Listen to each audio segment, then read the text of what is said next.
नमस्कार दोस्तों, आप देख रहे हैं भारत न्यूज डेली। इस बात का द्योतक होगा कि कोई हमारी आस्था के साथ किन्हीं कठिन परिस्थितियों भले ही हमारी आस्था पर कुठाराघात करने का प्रयास करेगा, लेकिन हम सनातनी हैं, अपनी आस्था का सम्मान करना भी जानते हैं और उसकी पुनर्स्थापना करना भी जानते हैं। भाइयों बहनों, आपने बंगाल के अंदर 30 से 35 वर्ष कांग्रेस को दिए, 30 वर्ष आपने वामपंथियों को दिए, 10 वर्ष आपने टीएमसी को दिए। बदले में आपको मिला क्या? बदले में बंगाल में इन दलों ने उद्योग बंद करवाए, भ्रष्टाचार को संस्थागत रूप दिया, बंगाल के विकास को बाधा पैदा की, बंगाल की आस्था पर कुठाराघात किया, बंगाल के नौजवानों को बेरोजगार किया, बंगाल के व्यवसायियों को, उद्योगपतियों को पलायन करने के लिए मजबूर किया, यहां की मातृशक्ति के सामने सुरक्षा का गंभीर संकट खड़ा किया और बांग्ला आस्था के साथ भी खिलवाड़ किया। भारतीय जनता पार्टी आपसे कहने के लिए आई है कि भाजपा जो कहती है सो करके दिखाती है, और मैं तो आपसे यही कहने के लिए आया हूं। आपको उदाहरण देने की आवश्यकता नहीं, इसमें बहुत सारे लोग उत्तर प्रदेश बिहार से हैं। और भाइयों बहनों, उत्तर प्रदेश के अंदर 4 वर्ष के अंदर आपने उत्तर प्रदेश की तकदीर को बदलते हुए देखा है। 4 वर्ष पहले जो गुंडागर्दी उत्तर प्रदेश में थी, आज वे सभी गुंडे गायब हो गए। आज वे गुंडे या तो जेल के अंदर हैं, या प्रदेश छोड़ के जा चुके हैं, या फिर राम नाम सत्य है कि यात्रा में दूसरे लोग की यात्रा में चले गए। और टीएमसी के गुंडे भी तय कर लें कि उन्हें कहां जाना है। 2 मई को भाजपा की सरकार आएगी और प्रत्येक गुंडे को उसके अपराध के अनुसार सजा भी दिलाएगी। मैं देख रहा था ऊपर से हेलीकॉप्टर से कि जगह जगह भाजपा के कार्यकर्ताओं को और समर्थकों को रोका जा रहा है, और मैं प्रशासन से भी कहूंगा, ये विदाई की बेला है टीएमसी की,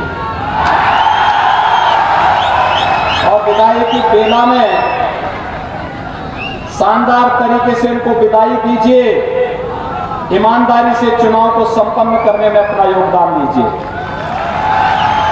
पार्टी बनेंगे, दिक्कतें हो जाएंगी,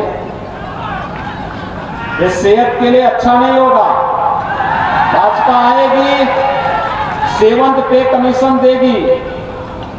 वामपंथियों ने, कांग्रेसियों ने और टीएमसी ने तो आपको सेवंत पे कमीशन भी नहीं दिया है। उत्तर प्रदेश में हम अपने हर सरकारी कर्मचारी को सेवंत पे कमीशन दे रहे हैं, बंगाल के अंदर नहीं मिल रहा है।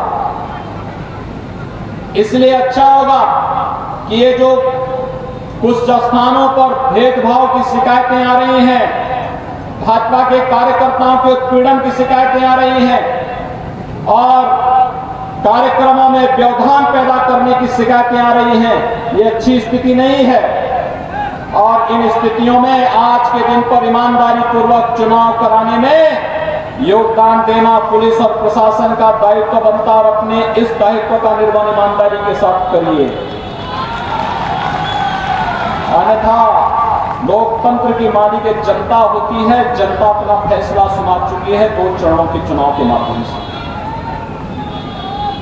भारतीय जनता पार्टी को बंगाल के अंदर आने में कोई रोक नहीं सकता। बंगाल ने प्रधानमंत्री मोदी जी के विजन को स्वीकारा है, और उन्होंने पिछले 6 वर्षों के अंदर प्रधानमंत्री मोदी जी के नेतृत्व में देश के अंदर चल रहे विकास के कार्यों को पूरे देश में बड़े गौरव के साथ स्वीकारा है।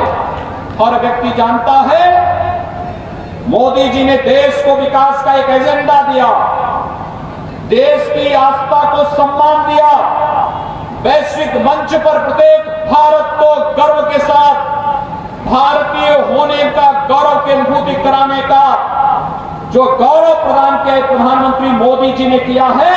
और इसलिए बंगाल का हर नौजवान, हर किसान, हर माताएं बहनें आज प्रधानमंत्री मोदी जी के साथ खड़ा है और उनके विजन के अनुसार भारतीय जनता पार्टी को समर्थन करना चाहता है। आज तो ममता दीदी हार स्वीकार स्वयं कर चुकी है। नंदीग्राम चुनाव के दिन आपने देखा होगा, वे एक ही बूथ पे 2 घंटे बैठी रहे। एक मुख्यमंत्री पद का दावेदार, सिटिंग मुख्यमंत्री एक बूथ पर 2 घंटे बैठ जाए, इसको आप क्या कहते हैं? उन्होंने अपनी हार स्वीकार कर ली। अच्छा है, ईमानदारी से हार स्वीकार कर ली। और उसके बाद जब इनको कुछ नहीं मिलता है तो ये अपना गुस्सा, अपनी कमी और अपने कारनामों का गुस्सा ईवीएम मशीन पे फोड़ते हैं। यानी ये लोग उस ईवीएम से जीतेंगे तो ईवीएम त्वमेव माता हो जाता, त्वमेव माता च पिता त्वमेव हो जाता है। और अपने कारनामों से हार जाएं तो फिर उसी ईवीएम को कोसते हैं, उसी को गाली देते हैं। वैसे गाली देते हैं जैसे राहुल गांधी इस समय दे रहे हैं। आपने देखा होगा ना, अमेठी की जनता ने उन्हें 4 बार उस पूरी खानदान को प्रधानमंत्री पद तक पहुंचाया, लेकिन उन्होंने हमेशा उत्तर प्रदेश की और अमेठी की उपेक्षा की। जब अमेठी की जनता ने उन्हें सबक सिखा दिया, भगा दिया वहां से हरा करके, तब वो गाली देते हैं उत्तर प्रदेश की जनता को, बंगाल की जनता को भी गाली देते हैं। और भारत के बाहर जाते हैं तो भारत की जनता को भी गाली देते हैं। यही स्थिति है इन सभी राजनीतिक दलों की। जो लोग आज ईवीएम पे अपना गुस्सा फोड़ रहे हैं लेकिन अपने कारनामों को नहीं देखते कि जब इन्हें सत्ता मिली थी तब गांव के लिए, गरीब के लिए, किसान के लिए, नौजवान के लिए, महिलाओं के लिए इन्होंने कुछ नहीं किया, देश की सुरक्षा के लिए कुछ नहीं किया और भारत की आस्था को सम्मान देने के लिए भी कुछ नहीं किया। जब भारत की आस्थावान जनता, भारत की सुरक्षा के लिए प्रतिबद्ध जनता, विकास के लिए एक नए विजन के साथ कार्य करने वाली जनता जब अंगड़ाई लेती है और इन्हें सबक सिखाती है, तब ये ईवीएम मशीन पर अपना गुस्सा फोड़ना शुरू कर देते हैं। भाइयों बहनों, आपको उसकी चिंता नहीं करनी है। उनकी प्रवृत्ति है, उनकी प्रवृत्ति है। उनको जो करना था वो कर चुके, अब आपको जो करना है उसके लिए आह्वान करने के लिए ही तो हम लोग आपके बीच आए हैं। मुश्किल से 28 दिन बचे हैं। इन 28 दिनों के अंदर प्रधानमंत्री मोदी जी के विजन के अनुरूप सोनार बांग्ला की सपने को साकार करने का उदय बंगाल की धरती पर होने जा रहा है। मात्र 4 वर्ष के अंदर उत्तर प्रदेश में 40 लाख गरीबों को एक आवास दिया है। 6 करोड़ गरीबों को 5 लाख रुपए की स्वास्थ्य बीमा का कवर दिया है। 2 करोड़ 42 लाख किसानों को प्रधानमंत्री किसान सम्मान निधि का लाभ दिया गया है। 6,000 रुपए सालाना हर किसान को उपलब्ध हो रहा है। 87 लाख वृद्धजनों को, विधवा महिलाओं को, दिव्यांगजनों को पेंशन की सुविधा का लाभ मिल रहा है। और भाइयों बहनों, उत्तर प्रदेश के अंदर 2 करोड़ 61 लाख गरीबों को एक शौचालय, 1 करोड़ 57 लाख गरीबों को, गरीब परिवारों को रसोई गैस के मुफ्त में कनेक्शन उपलब्ध करवाए गए हैं। आज वहां पर हाईवे, रेलवे, एयरपोर्ट का निर्माण हो रहा है, एम्स बन रहे हैं, IIT बन रही मेडिकल कॉलेजेस की श्रृंखला बन रही है, लेकिन बंगाल के अंदर दीदी कहती है कि यहां पर मेडिकल कॉलेज नहीं चाहिए, यहां एयरपोर्ट भी नहीं चाहिए, यहां किसानों को किसान सम्मान निधि का लाभ नहीं देना चाहिए। दीदी यहां पर गरीबों को आयुष्मान भारत की 5 लाख रुपए की सालाना स्वास्थ्य बीमा का कवर भी नहीं देती है, गरीबों को प्रधानमंत्री आवास नहीं देने देती है, विकास का कोई कार्य नहीं होने देना चाहती है। इनका विकास, दीदी का विकास तो केवल भतीजे के विकास तक सीमित हो गया है, उससे ऊपर नहीं सोचे, उससे आगे नहीं जाना चाहते हैं। उनकी सहानुभूति यहां के नौजवानों के साथ नहीं है, किसानों के साथ नहीं है। 10 वर्ष में एक भी उद्योग बंगाल के अंदर नहीं लगा है। भाइयों बहनों, उत्तर प्रदेश में हम लोगों ने 4 वर्ष में 4 लाख नौजवानों को सरकारी नौकरी दी, 1.5 करोड़ नौजवानों को जो निजी निवेश उत्तर प्रदेश के अंदर करवाया गया उसमें नौकरी दी, और लाखों नौजवानों को अन्य रोजगार उपलब्ध करवाने का कार्य किया गया। ये काम बंगाल के अंदर भी हो सकता था। बंगाल के नौजवानों में बुद्धिमत्ता है। बंगाल भारत की बौद्धिक संपदा का केंद्र बिंदु रहा है। भारत को राष्ट्रगान और राष्ट्रगीत देने वाला बंगाल, क्रांतिकारियों के फौज देने वाला बंगाल, आध्यात्मिक गुरुओं की परंपरा को आगे बढ़ाने वाला बंगाल आज हिंसा, अराजकता, भ्रष्टाचार की चपेट में क्यों आया है? ये चुनाव, इसके लिए हमें पूजा को टीएमसी के गुंडों ने रुकवाने का प्रयास किया था, उन्होंने रोका था, लेकिन उत्तर प्रदेश में और केंद्र में भाजपा की सरकार है। उत्तर प्रदेश में कांवड़ यात्रा को कोई रोक नहीं सकता, दुर्गा पूजा को कोई रोक नहीं सकता, रामलीलाओं की परंपराओं को कोई रोक नहीं सकता, और साथ साथ हम तो अब अयोध्या में भगवान राम का भव्य मंदिर निर्माण का कार्य भी आगे बढ़ा चुके हैं। अब अयोध्या में 500 वर्षों से जो लोगों की तमन्ना थी कि अयोध्या में हमारे प्रभु भगवान राम का भव्य मंदिर बनना चाहिए, देश के अंदर कहीं में जाता था, माताएं ज्यादा मुझे पूछती थी कि कब बनेगा भगवान राम का मंदिर, कब बनेगा। कोलकाता के तो कोठारी बंदों ने राम मंदिर के लिए अपनी शहादत दी थी। कोलकाता की एक माता ने तो आजीवन अपने पूरी कमाई का पूरा पैसा राम मंदिर के लिए समर्पित कर दिया। कहा कि मेरे जीवन का एक ही कामना थी, अयोध्या में भगवान राम का मंदिर बने। और जब राम मंदिर की घोषणा हुई, प्रधानमंत्री मोदी जी ने अयोध्या में आकर के स्वयं राम मंदिर की शिला को रख करके इस कार्य का शुभारंभ किया। उस माता ने अपने जीवन भर की कमाई राम मंदिर निर्माण के लिए समर्पित कर दी। मैं आभारी हूं बंगाल के सभी नागरिकों का जिन्होंने राम मंदिर निर्माण में अपना योगदान दिया है। मैं विनम्र श्रद्धांजलि देता हूं उन सभी नागरिकों को, उन क्रांतिकारियों को और उन युवाओं के प्रति भी जिन्होंने अपनी पूरी की पूरी जवानी राम मंदिर के लिए समर्पित करके राम मंदिर निर्माण के आंदोलन में अपने आप को बलिदान किया था। उन क्रांतिकारियों को जिन्होंने देश की स्वाधीनता आंदोलन के साथ जुड़ करके भारत को स्वाधीन कराने में अपना योगदान दिया था। और चंदन नगर तो जीता जागता उदाहरण है इस बात का। इसलिए भाइयों बहनों, मेरी आप सबसे विनती है, भारतीय जनता पार्टी ने श्री दीपांजन गुहा को अपने प्रत्याशी के रूप में चंदन नगर विधानसभा क्षेत्र से उतारा है। इतना भारी समुदाय यहां पर एकत्र है। अगर आप में से हर व्यक्ति संकल्प ले लेगा कि हम अपने अपने बूथ की रक्षा करेंगे और अपने बूथ से भाजपा को जिताएंगे, कोई ताकत फिर आपका मुकाबला नहीं कर पाएगी। भाजपा जीतेगी, अवश्य जीतेगी।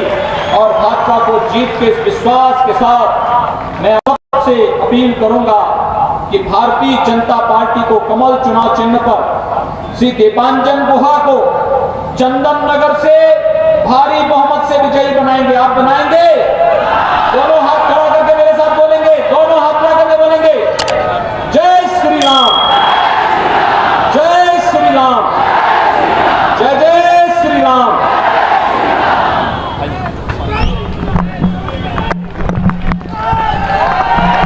टीएमसी ने नहीं दिया। फूड प्रोसेसिंग के अच्छे केंद्र स्थापित हो सकते थे, नहीं दिया। यहां तक कि देश के 10 करोड़ किसानों को देश के अंदर प्रधानमंत्री किसान सम्मान निधि का लाभ मिल रहा है। अकेले उत्तर प्रदेश में हमारी सरकार ने 2,42,00,000 किसानों को प्रधानमंत्री किसान सम्मान निधि के अंतर्गत 6,000 रुपए सालाना देने की व्यवस्था की। लेकिन बंगाल के अंदर यहां के किसान इससे वंचित हैं। दीदी की सहानुभूति किसानों के प्रति नहीं, नौजवानों के प्रति नहीं, यहां के नागरिकों के प्रति नहीं, महिलाओं की सुरक्षा के प्रति नहीं। दीदी की सहानुभूति तो टीएमसी के गुंडों के प्रति है, और उन गुंडों के प्रति है जो आपके पर्व और त्योहारों में बाधा पैदा करते हैं। भाइयों बहनों, मैं आपको यही आश्वासन देने के लिए आया हूं। ज्यादा दिन नहीं चलने वाली ये गुंडागिर्दी, ये उल्टी गिनती प्रारंभ हो चुकी है। विधानसभा का चुनाव टीएमसी की उल्टी गिनती के साथ ही टीएमसी के भी गुंडों की उल्टी गिनती लिखने की तिथि है। 2 मई को जब बंगाल विधानसभा के चुनाव परिणाम सामने आएंगे और बंगाल के अंदर भारतीय जनता पार्टी की सरकार बनने की घोषणा होते ही टीएमसी के गुंडों की वही दुर्गति होगी जो उत्तर प्रदेश के अंदर भाजपा की सरकार आने के पहले गुंडागिर्दी करते थे। आज आप देख रहे होंगे उनकी क्या स्थिति हो रही है। कोई जेल के अंदर है, कोई उत्तर प्रदेश छोड़ करके भाग गया है, कोई दूसरे लोक की यात्रा में, राम नाम सत्य है की यात्रा में निकल चुका है। आज उत्तर प्रदेश में उसके लिए कोई जगह नहीं है। और बंगाल के अंदर भी गुंडागिर्दी और अराजकता पैदा करने वाले इन गुंडों के साथ भी यही होने जा रहा है। मुझे बताया गया है कि यहां पर सभा में आने से टीएमसी के गुंडे भी और कोई अन्य संगठनों से जुड़े हुए गुंडे भी लगातार धमकी दे रहे हैं और कह रहे थे कि बीजेपी की सभा में जाएंगे तो ये कर देंगे, एक तमाम प्रकार की धमकियां दे रहे थे। याद करना, 2 मई के बाद यही गुंडे आपके घुटनों, आपके पैरों में नाक रगड़ते हुए दिखाई देंगे। आपके पैरों में नाक रगड़ते हुए यही गुंडे दिखाई देंगे, अपनी जान की भीख मांगते हुए फिरते हुए दिखाई देंगे। क्योंकि 2 मई के बाद बंगाल के अंदर बंगाल की भावनाओं के अनुरूप, प्रधानमंत्री मोदी जी के विजन के अनुरूप सोनार बांग्ला के सपने को साकार करने वाली सरकार आने वाली है। और उस सपने को साकार करने के लिए, आपका आह्वान करने के लिए आज मैं आपके बीच आया हूं। भाइयों बहनों, भाजपा की बंगाल के अंदर सरकार का मतलब डबल इंजन की सरकार। डबल इंजन की सरकार का लाभ क्या होता है? उत्तर प्रदेश में हमारी सरकार को आए मात्र 4 साल हुए और 4 साल में 40 लाख गरीबों को हमने एक प्रधानमंत्री आवास उपलब्ध कराया है। 6 करोड़ गरीबों को 5 लाख रुपए सालाना स्वास्थ्य बीमा, आयुष्मान भारत की स्वास्थ्य बीमा का लाभ उपलब्ध कराया है। 4 लाख नौजवानों को सरकारी नौकरी दी है। 1.5 करोड़ नौजवानों को प्राइवेट क्षेत्र में नौकरी उपलब्ध करवाई है। उद्योग लगेंगे तो नौजवानों के लिए नौकरी और रोजगार की सुविधा होगी। बंगाल में उद्योग नहीं लगता। 10 वर्षों में कोई उद्योग बंगाल के अंदर नहीं लगा। 10 वर्ष में पहले वाम दलों ने 30 वर्षों तक बंगाल का शोषण किया, उद्योग धंधों को बंद कराया, यहां के नौजवानों को पलायन करने के लिए मजबूर किया और 10 वर्षों से टीएमसी यहां आपके औद्योगिकीकरण का विरोध करते हुए यहां के उद्योगों को पलायन करने के लिए मजबूर कर दी है। और उसके साथ पलायन हुआ। ब्रेन ड्रेन का सबसे अच्छा उदाहरण कोई दिखता है तो बंगाल दिखता है। दुनिया की सिलिकॉन वैली में सबसे अच्छा ब्रेन कहीं का है तो बंगाल का है। अगर वह नौजवान बंगाल के अंदर काम करता, यहां के नौजवानों के लिए भी रोजगार देता, बंगाल के विकास में भी योगदान देता। लेकिन टीएमसी, वाम दल और कांग्रेस की विजन में डेवलपमेंट है ही नहीं। वे विकास नहीं चाहते। उनके लिए तो भ्रष्टाचार ही जन्मसिद्ध अधिकार है। उनके लिए गुंडागिर्दी उनका अधिकार है। उनके लिए अव्यवस्था पैदा करना ही उनका अधिकार है। और भाइयों बहनों, इसीलिए मैं कह रहा था कि इनकी सहानुभूति बंगाल के युवाओं के साथ नहीं है, किसानों के साथ नहीं है, बंगाल की बहन बेटियों के साथ नहीं है। इनकी सहानुभूति तो केवल और केवल गुंडा तत्वों के साथ में है। और गुंडा तत्वों की बोरिया बिस्तर तो 2 मई के बाद से बंधना प्रारंभ हो जाएगा। उससे पहले कांग्रेस, वाम दल और टीएमसी का बोरिया बिस्तर पूरी तरह बांधने की आवश्यकता है। आप जानते हैं भाजपा जो कहती है उसको करके दिखा देती है। भाजपा ने जो कहा वो करके दिखाया है। जैसे गुंडागिर्दी यहां पर हो रही थी, हो रही है, ऐसे ही गुंडागिर्दी कभी कश्मीर में होती थी ना। आज कहां चली गई वहां की गुंडागिर्दी? सब गायब। आज कश्मीर में भारत माता की जय लोग गर्व के साथ कहते हैं। आज तो कश्मीर के अंदर कांग्रेस ने 1952 में एक साजिश रची थी। और साजिश रची थी कि कश्मीर के अंदर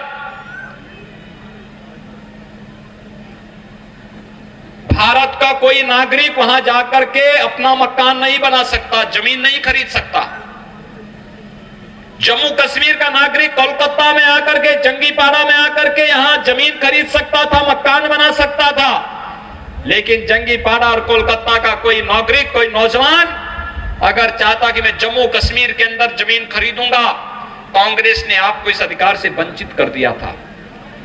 हम आभारी हैं प्रधानमंत्री मोदी जी का, जिन्होंने बंगाल के नौजवानों को भी अधिकार दिया है कि बंगाल का नौजवान भी कश्मीर के अंदर जाकर के जमीन और मकान बना सकता है। कोई उसको रोक नहीं सकता है। इसके लिए आर्टिकल 370 को प्रधानमंत्री मोदी जी ने और गृह मंत्री अमित शाह जी ने सदैव के लिए समाप्त किया।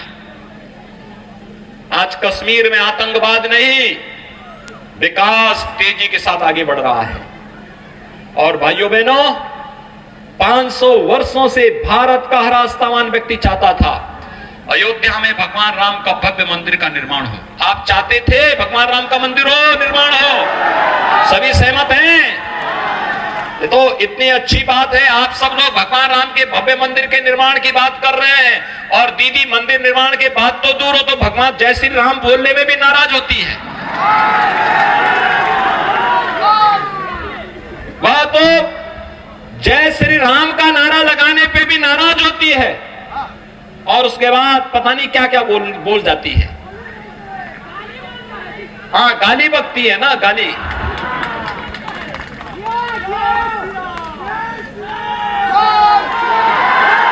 भाइयों बहनों, मैं यही आपसे मैं जानना चाहता हूं। मैं बंगाल के अंदर हर बार गया हूं, और मैं आभारी हूं आप सबका। आपने ममता दीदी को जवाब दे दिया है कि नहीं, हर बंगाल का हर नौजवान, हर महिला, हर नागरिक राम को अपना आदर्श मानता है। मर्यादा पुरुषोत्तम भगवान श्री राम उसकी आस्था के प्रतीक हैं। और अगर दीदी गाली देगी तो बंगाल का नौजवान भी टीएमसी को जवाब देगा। और यही जवाब है। ममता दीदी तो पहले यहां पे दुर्गा पूजा को ही प्रतिबंधित कर दी थी। आप याद करिए 2 साल पहले जब ईद और दुर्गा पूजा एक साथ पड़ी थी,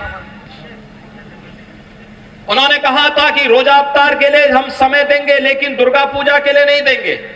और मैंने उत्तर प्रदेश में कहा, मैंने कहा पहले दुर्गा पूजा होगी उसके बाद कुछ और होगा।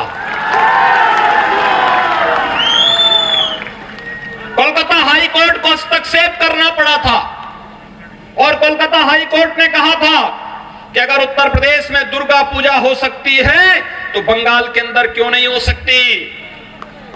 यहां के अधिकारी हमारे अधिकारियों से जानकारी ले रहे थे कैसे आपने व्यवस्था की, तो हमने कहा इसके लिए इच्छा शक्ति चाहिए, आस्था के साथ खिलवाड़ करने की प्रवृत्ति बंद होनी चाहिए। सेकुलरिज्म के नाम पर हिंदू भावनाओं के साथ खिलवाड़ बंद होना चाहिए। जिस दिन खिलवाड़ बंद हो जाएगा अपने आप दुर्गा पूजा अपने आप होती हुई दिखाई देगी। भाइयों बहनों, दुर्गा पूजा को रोकने का प्रयास हुआ। मां सरस्वती जो हमारी ज्ञान के अधिष्ठात्री देवी है, सरस्वती पूजा को भी प्रतिबंधित करने का प्रयास हुआ, लाठी चार्ज कर दिया जाता है। एक बंगाल की धरती तो अध्यात्म की धरती है। कभी चैतन्य महाप्रभु भक्ति का, वैष्णव भक्ति का संदेश बंगाल की धरती से देते हुए जगन्नाथ तक जाते हैं। कहीं रामकृष्ण परमहंस अध्यात्म की ऐसी ज्योति जलाते हैं कि स्वामी विवेकानंद का उद्भव होता है। और जंगीपाड़ा के अंतपुरा में तो रामकृष्ण मठ भी है जहां पर स्वामी विवेकानंद ने योग की दीक्षा ली थी। यही तो धरती है जहां नरेंद्र से विवेकानंद बना हुआ एक सन्यासी दुनिया के अंदर जाकर के सनातन हिंदू धर्म का पताका गाड़ करके कह देता है कि गर्व से कहो हम हिंदू हैं। यही तो कहा था स्वामी विवेकानंद ने। तो जंगीपाड़ा के नौजवानों, स्वामी विवेकानंद का ये घोष आप क्यों भूल गए? क्यों भूल गए? अपने इस परंपरा को आगे बढ़ाइए। बहादुरी के साथ आपने टीएमसी के गुंडों का अब तक मुकाबला किया है।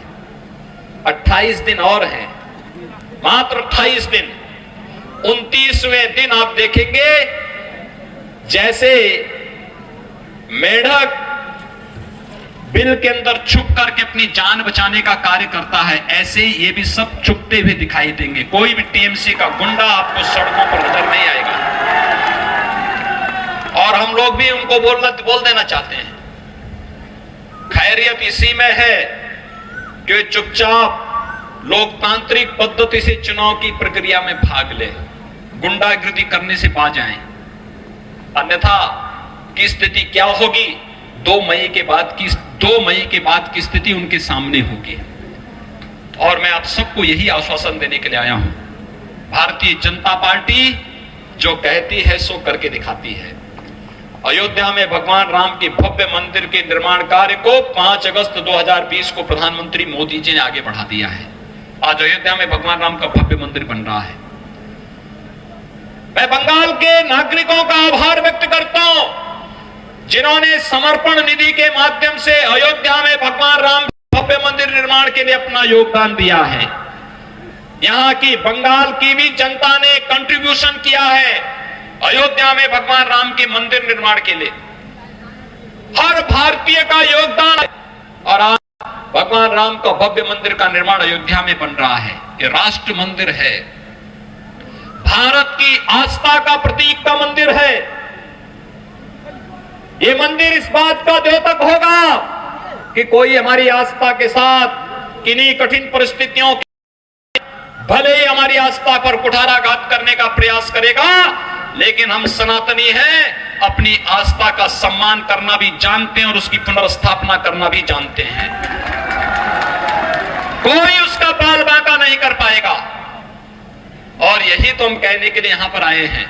भाइयों बहनों, यहां के आलू किसानों की समस्या का समाधान हो, हैंडलूम के कार्य के साथ जुड़े हुए हस्तशिल्पी हो, या फिर यहां पर पेयजल की सुविधा। प्रधानमंत्री मोदी जी ने जल जीवन मिशन के अंतर्गत हर घर नल की योजना प्रारंभ की है। हर घर नल, घर घर जल। शुद्ध पेयजल की आपूर्ति करने की व्यवस्था जल जीवन मिशन में कर। इसी तरह की और खबरों के लिए हमारे चैनल को लाइक और सब्सक्राइब करें। धन्यवाद।